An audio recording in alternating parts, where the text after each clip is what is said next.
Hi, Tony. How are you? I'm good. How are you? Thanks for having me. Thank you for agreeing to this. I'm so excited. You're my first proper athlete, but like I'm such a sucker for like athletic interviews, if that makes sense. So I'm so excited to be I'm doing honored to this. be here. Thank you. So tell us, how did you get into football? Oof. I mean, I started playing as long as I can remember. You know, I used to play on concrete, on on the street, in the house, anywhere. You know, on pitches. So I always knew this is what I wanted to do. Felt any pressures to like try something else or like go into a different career? No, see, I was a very hyper kid. So, you know, when it came to sports, I was all in. When it came to track and field, I used to run 100 meters, 200 meters. I used to do high jump, anything with movement, really. My mother was a professional swimmer. Oh. So, you know, she used to force us to, swim, at least get. Are you the only athletic one in the family, or would you say like? It's a very controversial question. No, I would say, I'd say both my siblings tried different sports. Yeah. But I think I turned out to be the one who pursued sports as a career, the only one. Who would you say your football idol is? Like, who were you looking up to when you were younger? You know, when I first started, it was Iker Casillas, the Spanish goalkeeper. Yeah. So I was always a fan of his, you know, just as a goalkeeper. And, you know, he always, I don't know, he just inspired me from day one. But as an athlete, I think maybe Cristiano Ronaldo. You can't go wrong with that one. Are you a Madrid fan? Yes. Oh my God. I'm a proud Madrid fan. That's the... How do you feel about like Jordan playing against Argentina for the first game of the World Cup? I think that's, you know, we can do a favor for Cristiano Ronaldo, you know, hopefully to win. Yeah. If it's not Jordan, it's I'm Portugal. very optimistic, by the way, for it. Yeah, honestly, I have a feeling, and I'll put my prediction from now. I think Jordan's going to win 2-1. And it's not a crazy, you know, assumption because Saudi Arabia did it in 2022. So I think Jordan can do it as well. They're playing so, like, knock on wood, but they're, alhamdulillah, they're playing so well. So, like, you never know. Yeah. I think you never know. It's football. It's 90 minutes and anything can happen. How did you feel when Jordan got qualified for the World Cup? I was going crazy. Right? Really? I was going crazy because, you know, being in and out of the national team for me, just playing with most of these guys is just them crazy. on a personal level. Yeah. So it's which like is different. Great. Yeah, it's different for me because I'm very proud when I see these guys because a lot of them who played in this last tournament as well were my teammates in U23. Oh. So I would see these guys. I'm like, oh, this is like Amir. This is Muhammad Abu Nadi. Like those guys are my brothers. You got your first call this year. Correct me if I'm wrong. My first call to the first team. Yes. In January. So I was with the U23s for the last 2 years. Yeah. Starting the summer of 2023, and with the first team was January. How did it feel? How was that experience like? It's a dream. It's a dream. And I mean... did you feel any pressure? No. No? No. But it's just you enjoy it, you know? It's everything you do from when you wake up to when you go to sleep and everything you prepare for, or say when I prepare for, is for this moment, you know? So whenever I get the moment, I try to enjoy it as much as I could, cherish the moment because, you know, it's just a day and it's moments and it passes by, you look back and you're like, oh, if I just had an extra hour with my teammates on the bus, on this, you know? So there's more to come, inshallah, and I do everything I can every day, so. What does your, like, training typically consist of? So I always try to keep active. Like I try not to go more than a day without being active. Even if it's, say, they give us 2 days of rest, 3 days of rest, or if it's the off season, I never like to stay at home and do nothing because, you know, studies show and I read and I listen to coaches and more experienced players that I've played with. And it's always like active recovery is the best, you know, so always to, you know, stay moving, whether it's on the bike or go for a walk or go for a jog, do some stretching. So there's a lot of mobility in my routine. I do a lot of explosive work, a lot of strength work. What's your go-to like workouts? You know, you can't go wrong with the basic squats. You can't go wrong with the... Have you ever tried the berries as an athlete? Berries? Yeah, like a berries boot camp. No, I haven't. No? What is that? You've never been to a berries boot camp? This is the workout that got me into running. A berries workout? Yeah, you live in Canada, no? Yeah. They have it there. When you go back, you need to go Is it like try it. high rocks or No, something? no, no. It's like half on the treadmill. It's a HIIT workout. Yeah. But half of it's on the treadmill, half of it's on the floor. Maybe not, but I'll try. I'll No, see. I think athletes like it. I think so, but I think the blessing we have as goalkeepers that you don't have to run as much, Oh, you know. yeah. So it's like But you it's more of like a mental running, thing, you no? know. Somewhat to a certain degree, but sounds interesting. Like it's good Yeah. for the off season, definitely. Yeah, to stay No, fit. but You I know. think you should try it. I want to see how an No athlete promises, but I'll compares. try it. You wear a whoop. I do wear a whoop. So do I. Do you? Yes, I do. Mine's green I'm a though. proud whoop Me member. too. Oh, it's a nice color. It's my brother's. I broke Is my it? strap. Oh, I'm very clumsy. I just ripped it apart. yeah. I think my statistics might compare to yours. Let's see. Let's see. Okay, your average heart rate, how much is that? Today's No, the average is... my resting heart rate's 50. My resting heart rate is 64. Okay, I beat you Okay. there. Yeah. Hours of sleep? You probably slept more last No, night. I slept 5 hours last night. That's not It's not really 7 good. hours. Okay, your zone, like heart rate in zones 1 to 3. 5 minutes and 24 minutes. Yeah. Oh no, 5. Is this hours or? Minutes. Yeah. 5 minutes and 24 seconds. 4 minutes and 10 seconds. Okay. In zone 4 and 5, 45, 46. it's Feels- 25 seconds. Oh, okay, it's not bad. Yeah. VO2 max, Yeah, 58. Volume max. 49. What? I thought mine was I really think the good. higher the better, no? Yeah, Or is it the higher lower the better? Oh, yeah. okay. I thought mine was. I Yeah, got proud. so humbled. I thought I could compete with an athlete. Typical. That's so I embarrassing. mean, I'd like to think that I have better stats than no offense, but I thought I run, so I was like, you know what, I'm gonna surprise myself and I'm gonna humble him. But Yeah. no, not this my time. mistake. Nah, so Anyways, when you were like, choosing your career, did you ever like face any fear of going into football? Because a lot of people say you go into like a sport, you commit to it. You can't really do anything else. Like a lot of footballers never went to university. You don't Not study true. anything else. See, this is something where I had like a deal with myself and with my parents. And, my parents, I'm grateful, they're very supportive of me. And they always said, my dad would say, do whatever you want in life, but you need a degree. You need a degree. And like, So you he's do have a pushing for me. degree. Of course I do, yeah. I just graduated this past summer from in Montreal. Yeah. And I studied urban planning, like city Okay. planning. So it was definitely tough to go through, university and varsity. I played as well, like university sports, but balancing going to the national team as well, which was a dream for me, and it was not something I was willing to give up. Nor was I willing to give up my degree or take a gap year or anything, no matter how tough things were. I was traveling from Montreal to Amman like twice a month or Oh twice my God. every month and a half. So going and coming. It's a long flight and the jet Yeah. lag. How did Yeah. you balance with the jet lag? For me, it was not the jet lag. It was more so the workload of school. So I Yeah, was how in did my you third, fourth balance year of that as university, well? and look, I would work ahead, and I'm very, very grateful to my professors in my program for being very, helpful. Yeah. So they would always, I'll tell them I need an extension on this. I would push it a little bit, or can I get the midterm done a month in advance? And I would do it, and they'd accept. So honestly, they were very proud that I can go represent my country, and for me, it was Yeah. I'm You're happy. But extremely lucky to have that. yeah, but I think it's more so I like proving people wrong, and people were always like, "Oh, it's either this or that." It's like, forget that, For me, it was like I'm gonna get my degree, and I'm gonna show that it's possible. I'm gonna show that you can become a professional athlete as well. And And I signed my first professional contract at the age of 22.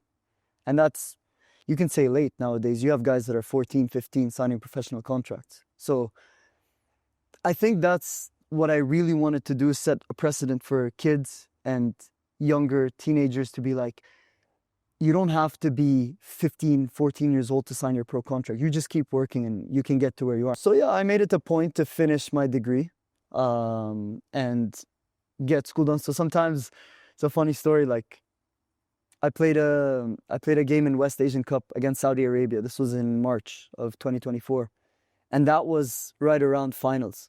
oh my So God. preparing for finals. Were So you studying like between training Like I- sessions? So I was called and I was supposed to play that game. So I played against Saudi Arabia, and it was a great game. And it was, let's say, the game that, say, put me on the map, I guess, in Jordan, got my name out. You know, right after the game, I got home and I opened the laptop and I was writing an essay. Oh my God. And this was in Qatar. So there was like a time difference and I had a submission to do. And it was like the biggest game I played in my life. Social media was going crazy. My phone was going That's crazy. crazy. Did you feel like you didn't like, devour like, the enjoyment of winning and doing well? I definitely did. And I still see it till this day and I'm grateful, But it's funny because I always used to, when I would be looking at my laptop at, say 1 a.m., 2 a.m. And it was during Ramadan too. So we played our game. Kickoff was at 11:30, 12. Oh my God. So we got home around 2 in the morning in it was in Saudi. And I was just looking at my laptop. I'm like, this is the dream. This is part of the journey for me. Because you need to do the hard work to get to where you want. Because the more you want, the harder you're going to have to work. That's true. And everyone wants to be a professional athlete and everyone wants to do this, everyone wants to do that. But not everyone wants to do the work. And there is, part. It's a lot of sacrifice and it's a lot of, hard work and discipline. You're saying all this and it's clear that you were like pretty busy growing up. Did you ever feel like you missed out on what people would consider a normal life? As a teenager, as someone in their early 20s? See, look, for it depends with what lens you want to look through, So for me, it was more so, this is what I enjoy doing. I enjoy it. And it's like, some people's like, oh, shit, I have to work today. I want to go out, but I have to train in the morning, this. But see, no one's holding you. You can go out. You can do this. You can do that. But are you going to wake up the next day? Are you going to go do it? Or it's not necessarily the morning. It's late at night. You're going to go out and then go home. And are you going to work? Are you going to train? Are you going to do the workout you have on your plan when you sat with yourself and it's like, I have to do this? So every day I wake up and like, today I have to get this done. And it has to be done. And the biggest problem that I try to advise people against, and I advise my younger brother, and shout out Ramzi, but does he also want to be an athlete? No, he wants to, he's a great artist. He's an athletic kid. He was blessed with size, good size, like 6'6". Oh my God. He's a big, I'm jealous of his height, and he knows it. As a goalie. Yeah, but no, so I always try to tell people, it's like, you have to play your cards right all the time. You have to play your cards right. And you have to know that, look, if I want to wake up today and do this, you have to do it. Because sometimes people just say, and it doesn't have to be an athlete, it's anyone, it's with anything in life. You say, I'll just leave this for tomorrow. That becomes a problem. If you start thinking, if you allow yourself to push it to tomorrow, push it to after tomorrow, you lose respect for yourself. You're letting yourself procrastinate. 100%. You have to respect yourself. And that's the biggest thing. You have to not necessarily fear yourself. I would be a little bit more extreme, is that I fear myself. Because I fear that I'm going to make myself feel bad, guilt trip myself. And it may not be the healthiest thing. Maybe therapists on your channel, I think that's crazy. But I would tell myself, look, this is wrong. You can't, today you're a failure. You didn't do this, you didn't do that. And sometimes you have to be hard on yourself. I think you need to be your biggest critic 100%, as well. 100%. If you want to be so honest with yourself. Yeah. Because if you're not honest with yourself and you don't respect your own word, you're not going to respect anyone's word, and no one's going to respect you. You're not going to get anywhere in life. No. So that's my philosophy. It's always, so when you ask, did I feel like I missed out, to answer your question, I don't, because for me, this is my enjoyment. When I wake up in the morning, when I go to the gym, when I do all of that. What time do you typically wake up? Depends on the time of year, depends on the team, depends on your schedule. Like when I was in Canada for university, I'd wake up at 6 because training was earlier. Yeah. Here, maybe I'd wake up 9 a.m., 8:30, have breakfast, go to the gym. Do you feel like your performance on the field affects your self-worth? That's interesting because I would say I lack maybe some experience playing. So I've been playing for a while, but playing professionally, I've only played maybe 12 games. Yeah. And it was a wake-up call because for me at the beginning, I'm like, it doesn't matter. This is what I trained for. This is everything. But everything's different when it happens. Yeah. It happens. And sometimes you're going to feel like, Like goalkeepers know this, and I speak to all goalkeepers here, and they can relate to what I'm saying. Oh, you keep thinking about it. You let in a I goal one feel day, like and goalkeepers are sometimes like blamed the most by not fans. sometimes, always, Always, and I'm gonna say it proudly. Like goalkeepers are always held accountable, and I Yeah. think it should be that way You because think we it's don't so? run. Because we don't run, I think it. But like the goal is huge. Yeah, of course, but I've never played football in my life. But you're the last line of defense, and you're always the first line of attack. You have to think of it that way. So, people, it's also in your personality. You have to be someone who's willing to take criticism, who's willing to make sacrifices, hold themselves accountable, even when it's not your fault. It's your fault, you know. And the only thing you can do in that situation is be able to deal with it and say, you know, okay, I didn't make a save this way. And I'm grateful to have a good team around me and coaches and mentors. You know, I have a couple coaches in Canada that I speak to, coaches in Jordan. Whenever I make a mistake, coaches in Ireland, I would send them a video, be like, what do you think I should have done here? And sometimes you get different opinions. You couldn't have done anything here. Another one would tell me, maybe if you dropped your knee a little bit here, How stayed do a you bit feel patient. like when they tell you, you couldn't have done anything? Obviously, you feel better because you're like, but then only goalkeepers understand that. And maybe just to speak a bit about goalkeeper dynamics, it's like, it's the only position on the pitch where there's only one playing it. Yeah. And it's like one playing it at a time. It's not something where you can rotate. Like a midfielder, he plays 60 minutes, the other one plays 30 minutes. So the substitute, you need to have a good goalkeeper family in your team. Usually you're 3 or 4 on a roster, right? I would expect nothing less from the number 2 or 3 or 4, regardless of who's playing. When I make a mistake and everyone's against me, they internally would probably be like, okay, it's good because it looks good for me. Maybe I get my chance next game. But at the same time, I expect nothing less than them being the first people to come, hug me after the game, tell me good job. And you see it with the national team now, like Yazid Abu Layla, shout out Yazid, great goalkeeper for a national team. After every half, after every game, Noor Bani Atiyah and Malik Sharabi, they go over and they hug him. They're a group, they're family. You guys understand each other the most. Of course, Noor wants to play, Malik wants to play. This is football, and it's normal to...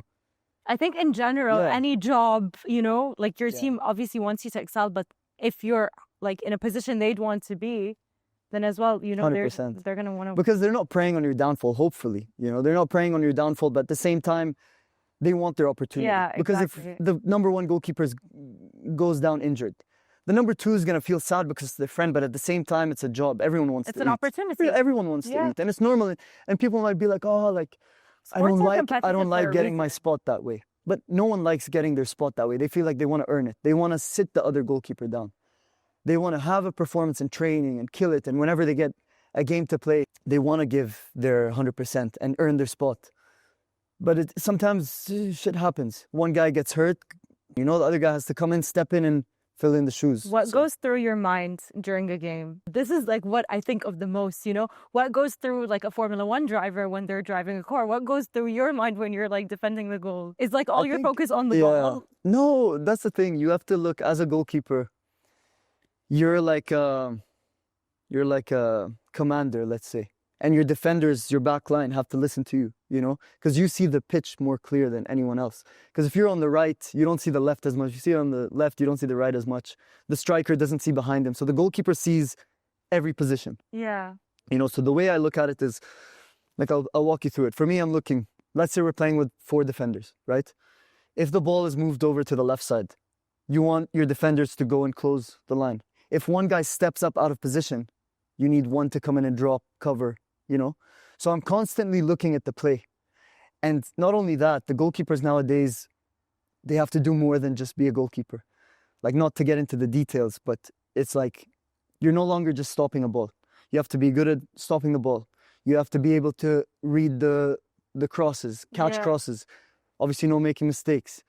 You have to manage your defenders. You have to communicate in a positive way. You have to make the saves. And not only that, nowadays, what sets goalkeepers from others is playing with their feet, being able to play with their feet. What do you think differentiates a good player from a great player? Or let's make it more specific, a good goalkeeper Okay. Yeah. I think nowadays it's And it's always been that way. I think it's how you bounce back from mistakes because you're destined to have mistakes. You're definitely destined to make mistakes in a game. And look, for me, it's always a learning experience. And I always tell myself, I don't lose, I learn. I always tell myself I that. think, but that's a successful mindset. 100%. You have to. Yeah, you have to look at your mistakes and be like, okay, this is what I did wrong, and this is how I'm going to improve next time. And, just build on that dynamic. Because no one's perfect. No one's born perfect. No. You're not born a perfect goalkeeper that can, like, defend the goal, from day one. You might be talented. Of course. But you still need to you need to work hard. And I think working hard is one thing. And I can only talk for myself. I think people who know me know I work hard. People who know me, even people who don't know me, they know I work hard in training, in the gym, in everything. They know I give 100%, 200%. But that's nothing. Honestly, that's a given. That's your job. You have to do that. Like, people think, because I worked hard, I deserve this. You don't deserve anything. You never deserve anything. And I always try to remind myself that, and you ground yourself. You say, just because you worked hard this week doesn't mean that you deserve to play on the weekend. Have you ever been injured? God forbid. I haven't had any serious injuries as of this interview, alhamdulillah. But obviously you deal with things. But if you're a high-performing athlete, you're going to deal with muscle strains. You're going to deal with... How does that affect you? Do you, actually recognize, these, injuries and, say that, okay, today my muscles are tired or, I have some strains or whatsoever and, give yourself a break? Or are you the type to be like, no, whatever? I always tell myself, I don't know which athlete. I think it's LeBron James. Something he always says, LeBron James doesn't get tired. And it's funny because but you it's do a mentality. Get tired. No, but it's you against yourself. You say you run, right? Yes. When you're running, what's the first thing that goes through your mind when you're running? Say, here's a track in front of us. When you're at the end, right? You're running and say it's your last lap. What goes through your mind? Push harder. Push. But what's the driving factor that makes you want to stop? Nothing. It's your mind telling, it's always your mind telling you, oh, your leg hurts. Your leg hurts. What do you think is harder to train, the mind or the body? The mind, always. 100%. Yeah, it's an easy question. I agree with you. But to go back to your question, what separates a good goalkeeper from a great one is you make your mistakes and you learn from them and you move on. It's how quick you can do that. And how quick you're willing to accept that you've made a mistake. I'll give you an example. My first professional game, you can count national team, but my first professional game with a club was against Hussein Irbid. I'm signed with Al-Ahli. So you play against them.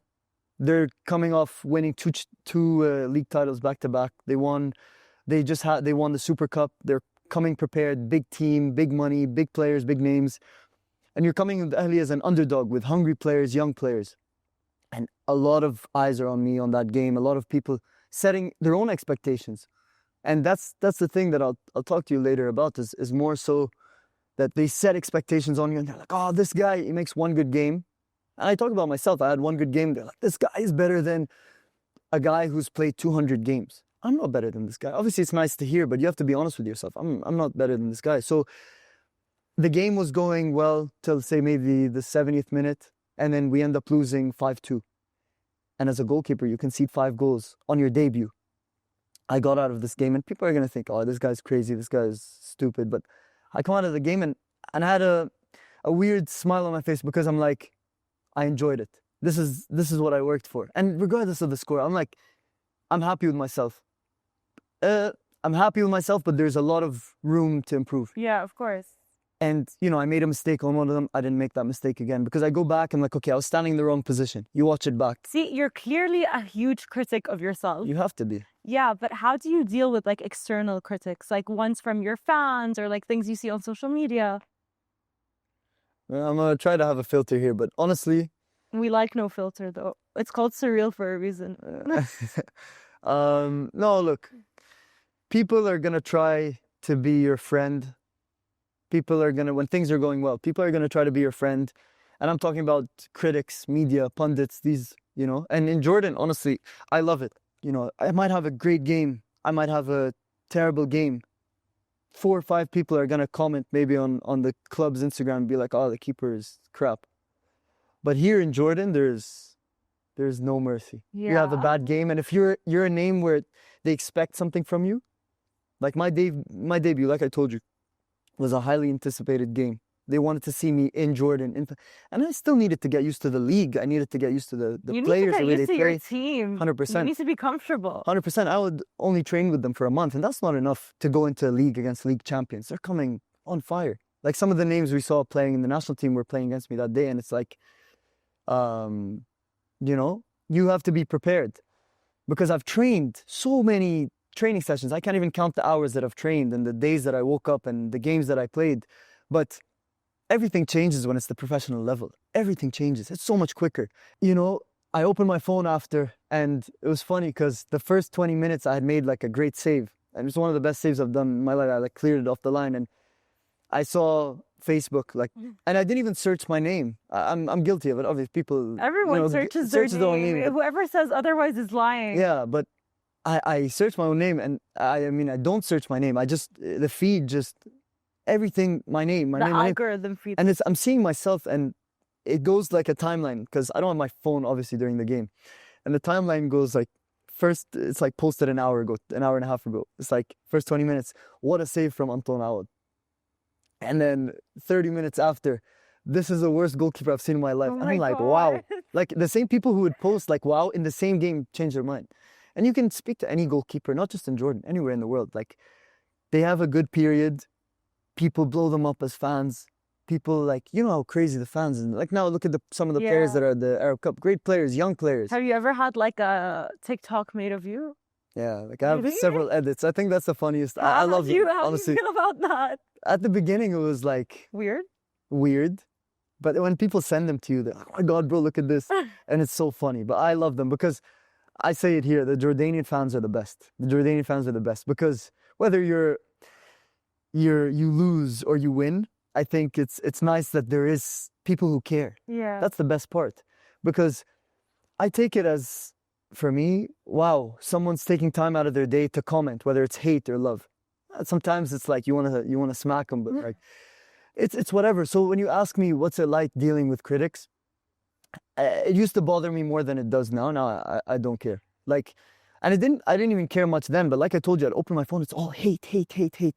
I'm like, wow, you guys switched up quick because the same people, and not to mention names, but same people, pundits and with a big following base, would post like, this is the best goalkeeper future, blah blah blah of Jordan, and then the same guy would be like, he's the reason they lost this match. The club needs to get rid of him. Like, and this guy was texting me like a month before saying like, oh, this. Do you feel like the more you excelled in your career, the more your friendships changed around you?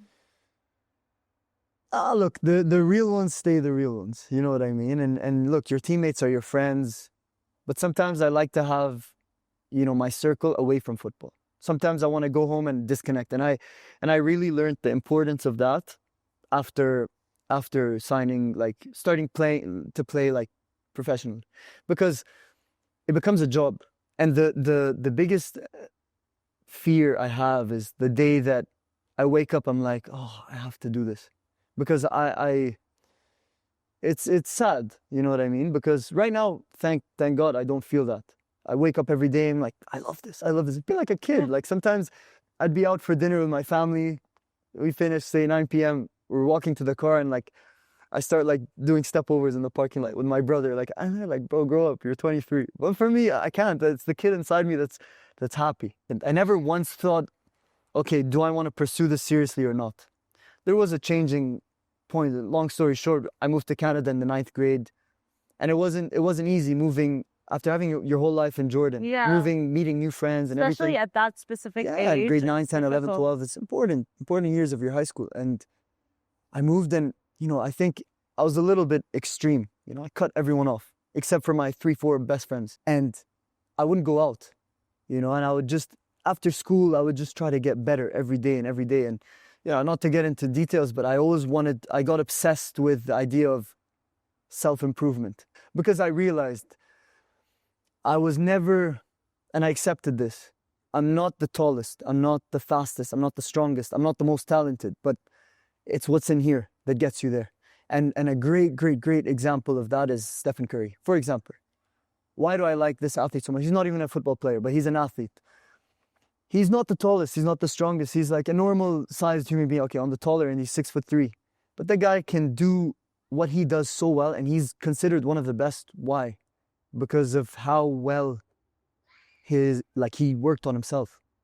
So for me, that was a great example because I see myself in him, like What do you think is the biggest sacrifice you've made? family time. Family time. Family time. I Any wouldn't even say regrets? family time. Yeah. No, I don't regret anything. But I wish there was more hours in the day. I wish 24 hours is I wish enough. your parents don't age. I wish your family doesn't age. Being away from my family, and I was always away from my family at times. I'd see my brother maybe 3 months of the year. See my dad, like for example, this year I've seen my dad maybe a total of 1 week the whole year because I had a national team. I went to Ireland. I came back for graduation, and then I had to come back right away for Jordan, like for preseason, and I still haven't seen him since. So it's a lot of sacrifice. And and time goes by, your grandparents, things like that. When you're living away, you see people when you come back, and it's like you talk to them over the phone, and you think It's different. it's when different see because them you in see them on the phone, person. you're talking to them every day.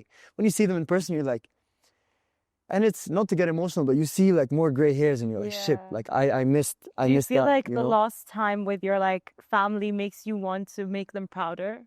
Yes, because nothing makes me more proud than seeing my mom, my dad, my grandparents, like watching me on television. For me, that's and my favorite thing to do is after the game, I open my phone. Obviously, the first person I text is my dad. He's my #1 supporter. And he sends me like videos of him filming the TV.